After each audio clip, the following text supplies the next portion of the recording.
آخری سانسوں پر ہے۔ میں اس کی تیمارداری کے لیے اکثر اوقات پتوں کی کے ایک گاؤں میں جاتی تھی اور وہاں پر اپنی ماں کے پاس ٹائم گزارتی تھی۔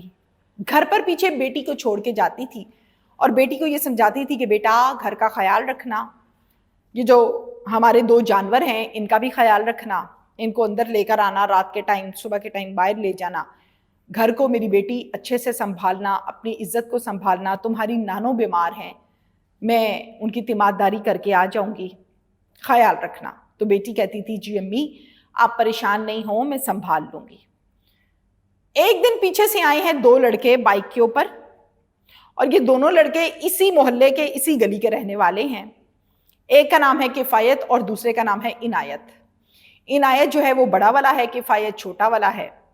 یہ دونوں آئے ہیں، کفایت نے پسٹل لگایا ہوا تھا اپنے ساتھ، دونوں اندر آئے ہیں میری بیٹی کے پیچھے پیچھے، اور اندر آ کے کفایت پسٹل لگا کے پسٹل کو سیدھا لہراتے ہوئے دروازے کے پاس خیال رکھتا رہا، اور عنایت اندر کمرے میں میری بیٹی کے ساتھ زیادتی کرتا رہا، اور ساتھ میں زیادتی کرنے کے بعد یہ کہہ کر گیا کہ اگر تم نے کسی کو بتایا تو میں تمہیں گولی مار دوں گا، اور تمہارے باپ کو بھی گولی ماروں گا، تمہاری ماں کو بھی گولی ماروں گا، پھر کر لینا میرا جو تم کر سکتی ہو۔ تو بہتری اسی میں ہے اپنی زبان بند رکھنا۔ عنایت بڑا والا ہے اور مرکزی ملزم ہے۔ اب عنایت کا بیک گراؤنڈ سن لیجئے۔ عنایت ایک شادی شدہ آدمی ہے جو کہ گاؤں کے نمبردار کے گھر پر ملازمت پچھلے کئی سالوں سے کرتا ہے۔ گاؤں کے نمبردار کا نام ہے محمد اسلم۔ والدہ اپنی ماں کی تیمارداری کے بعد جب واپس آتی ہے تو ایمن ان کو کچھ نہیں بتاتی اور روٹین کے مطابق گھر پر رہتی ہے۔ چونکہ اس کو ڈرایا دھمکایا اس قدر گیا تھا کہ گولیاں مار دیں گے، قتل کر دیں گے اور بہت کچھ۔ ایمن اس زیادتی کے ٹائم اور اس کی وجہ سے پریگننٹ ہو جاتی ہے۔ اب وقت کے ساتھ ساتھ جیسے جیسے باڈی شیپ چینج ہوتی ہے، ایمن اپنی ڈریسنگ کو چینج کرنے لگتی ہے، کھلے کھلے کپڑے پہنتی ہے، چادریں لپیٹتی ہے کہ کسی کو پتہ نہ چلے۔ ایمن چونکہ 17 سال کی ہے، جو میں بچی سے ملی، لڑکی سے ملی، تو مجھے کوئی اتنی وہ ہوشیار چالاک لڑکی نہیں لگی، تو اس تلخ حقیقت کو وہ جانتی بھی نہیں تھی کہ اس کے ساتھ ہو کیا گیا ہے۔ 4 ماہ تک تو اپنے آپ کو چھپاتی رہی، پھر اچانک سے ایک دن چکر آئے، بے ہوش ہو کے گر گئی۔ جب زمین پر گری، ماں نے اٹھایا، بھائی نے اٹھایا، ہاسپٹل لے گئے، تو ہاسپٹل والوں نے ایگزامینیشن کرنے کے بعد باہر آ کر یہ کہا آپ کو بہت بہت مبارک ہو، آپ کے گھر بچے کی آمد ہے۔ ماں نے کہا او کیڑی مبارکاں دے رہے ہو، میری بچی کواری ہے، ہن مینوں دسو میں مبارک لواں کہ گولی ماراں اپنے آپ نو یا انہاں نو؟ جس پر ماں زور زور سے چیخو پکار کرنے لگی۔ ایمن کو بلایا، گھر آئے اور پوچھا ایمن میرے جڑے ہتھاں دی لاج رکھی، دس دے کی رول ہے؟ ایمن نے ساری بات تفصیل سے بتائی کہ جب آپ گئی تھی نانو کی عیادت کے لیے، تیمارداری کے لیے، تو عنایت آیا تھا، کفایت آئے تھے، یہ مجھے مارتے بھی تھے، یہ پسٹل دکھاتے تھے اور میرے ساتھ زیادتی کرتے تھے۔ میں نے کہا تھا کہ میں امی کو بتاؤں گی تو کہتا ہے تیرے پیو نو گولی ماراں گا۔ میں بہت ڈر گئی تھی، بہت خوف کھاتی تھی۔ جب کبھی گھر سے باہر جاتی تھی تو یہ کھڑے ہو کے مجھے پسٹل دکھاتا تھا، تو میں نے ڈر کے یہ بات آپ لوگوں کو نہیں بتائی۔ کہتی اچھا۔ نمبردار کے پاس سیدھا چلی جاتی ہے اس کی ماں اور جا کر کہتی ہے نمبردار صاحب تواڈے ملازم نے میری بیٹی دی عزت خراب کر دیتی ہے، میری بیٹی نے 2 دن دا بیٹا جنم دیتا ہے۔ نمبردار کہتا ہے اس کا نکاح کر دو ملازم کے ساتھ۔ کہتی ہے نہیں میں کیسے نکاح کر دوں، وہ تو پہلے ہی شادی شدہ ہے، میں کواری بچی کیسے دے دوں بچوں کے باپ کو؟ جواب آتا ہے پھر کر لے جو کرنا ہے۔ کہتی ہے آپ میرے ساتھ تھانے چلیں۔ نمبردار کہتا ہے میں تھانے نہیں جاؤں گا، نہ تمہیں مشورہ دوں گا تھانے جانے کا۔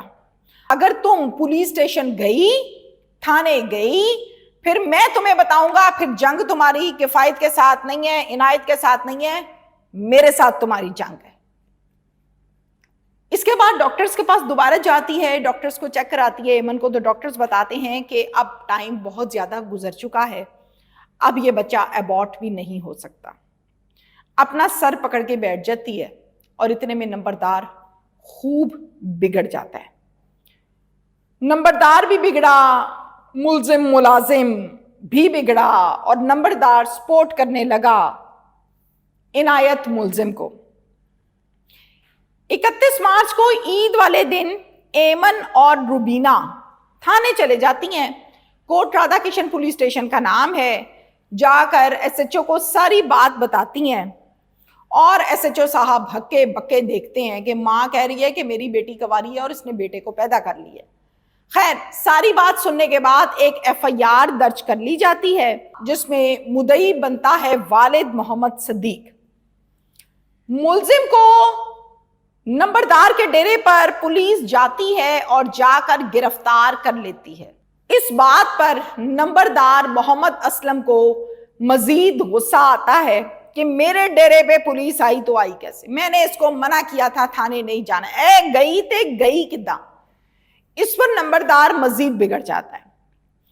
چونکہ وہ قانونی کارروائی نہیں کرنا چاہتا تھا اور منع بھی کر چکا تھا, اب کیا کرتا ہے, والد کو, والدہ کو, ایمن کو اور 2 دن کے بیٹے کو اور ناجائز بیٹے کو ڈیرے پر بلا لیتا ہے. ساتھ گاؤں کے اور لوگوں کو بھی بلا لیتا ہے. بلا کر خوب ان کی تذلیل کرتا ہے. تم دھندا کرنے والی عورت ہو, اپنی بیٹی سے دھندا کرواتی ہو, اس کی کمائی کھاتی ہو, تم جیسے گندے لوگ میرے گاؤں میں نہیں رہیں گے. ان کو خوب گالیاں دیتا ہے. وہ گھر جس گھر میں یہ رہتے ہیں وہاں سے بے دخل کرتا ہے, اس گاؤں سے بے دخل کرتا ہے اور ذلیل کر کے وہاں سے نکال دیا جاتا ہے. اب کیا ہوتا ہے, یہ اپنی بیٹی ایمن کو لے کر اپنے بھائی کے گھر پر, جو کہ آلریڈی کرائے پر ہے اور 2 کمروں کا کچا گھر ہے, وہاں پر ایمن کو لے کر آتی ہے.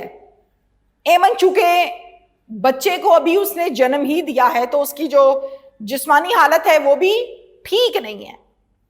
اس کو لے کر وقتی طور پر وہاں رہتی ہے اور خوب رونا دھونا کرتی ہے. کوئی اس کی بات سننے والا وہاں پر نہیں ہے.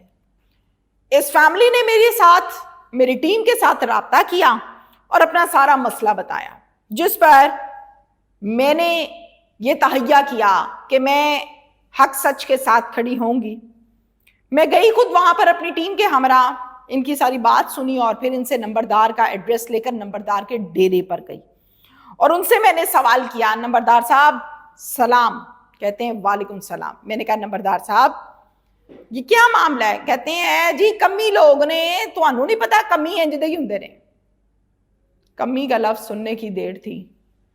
میں نے سوال کیا کمی کون ہوتا ہے؟ کہتے ہیں جڑے چھوٹے چھوٹے کام کر دینے. میں نے کہا جی کون سے چھوٹے کام کرتے ہیں؟ کہتے ہیں مجھا چارا پانا تے سانبھنا تے کمی لوگ.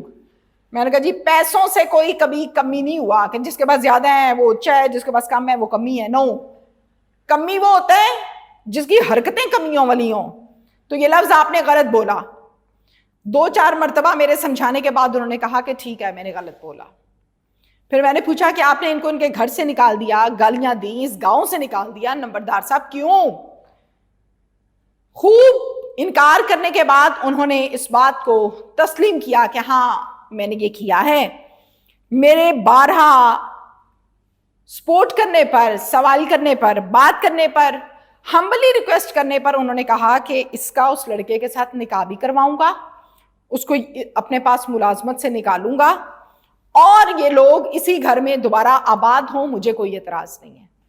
اس فیملی کو لیا, اسی گاؤں میں انہی کے گھر میں واپس وہاں پر آباد کیا. البتہ نمبردار نے یہ کہا کہ ایسا نہیں ہوگا کہ یہ لوگ 20 لاکھ 25 لاکھ کی ڈیمانڈ کریں اور میں ان کو پیسے لے کر دوں. کمائی والی کوئی بات نہیں ہوگی. دوسری بات یہ ہے کہ عزت تب بچتی ہے کہ جس لڑکے نے یہ غلط کاری کی ہے وہ اب اس لڑکی سے نکاح کرے اور اس بچے کو حلال کرے تو اللہ کے قانون میں بھی پاس ہے, دنیا داری میں بھی پاس ہے. البتہ ایمن کا رشتہ ابھی کہیں اور ہو تو کوئی ایسی لڑکی کو دنیا میں قبول نہیں کرتا جو کنوارے ہوتے کسی کا بیٹا پیدا کرتے. عنایت کے بارے میں آپ کو بتاؤں کہ عنایت آلریڈی ایک شادی شدہ آدمی ہے, اولاد والا ہے, بچوں والا ہے, اور یہ اسی نمبردار کے ڈیرے پر پچھلے کئی سالوں سے کام کرتا ہے. جو نمبردار اس کو سپورٹ کر رہا ہے. اس نمبردار کا نام ہے محمد اسلم، جو کہ گاؤں کا نمبردار ہے. 27 مارچ کو ایمن کی ڈلیوری ہوتی ہے اور ایمن ایک ناجائز بیٹے کو جنم دیتی ہے جو کہ ایمن کے ساتھ زیادتی کی صورت میں اس دنیا پر آیا. یہ تصویر جو آپ کو نظر آ رہی ہے یہ تصویر ہے محمد اسلم نمبردار کی. ایمن کے بارے میں آخری جملہ میرا یہ ہے کہ میں نے ایمن سے سوال کیا کہ ایمن اب آپ کی آگے شادی ہوگی تو کیا کہو گی آگے لوگوں کو؟ کہتی میں کہہ دوں گی کہ میرا نکاح ہوا تھا اور نکاح کے بعد یہ میرا بیٹا پیدا ہوا ہے اور پھر وہاں پہ ڈیورس ہو گئی. میں کہا آپ کا شوہر آپ کو کہے گا نکاح نامہ دکھاؤ بھائی کہاں ہوا تھا؟ تو اس کا اس بچی کے پاس جواب نہیں تھا. It means she is not clever, active, معصوم ہے اور اس کے ساتھ ہاتھ ہو گیا. Thank you.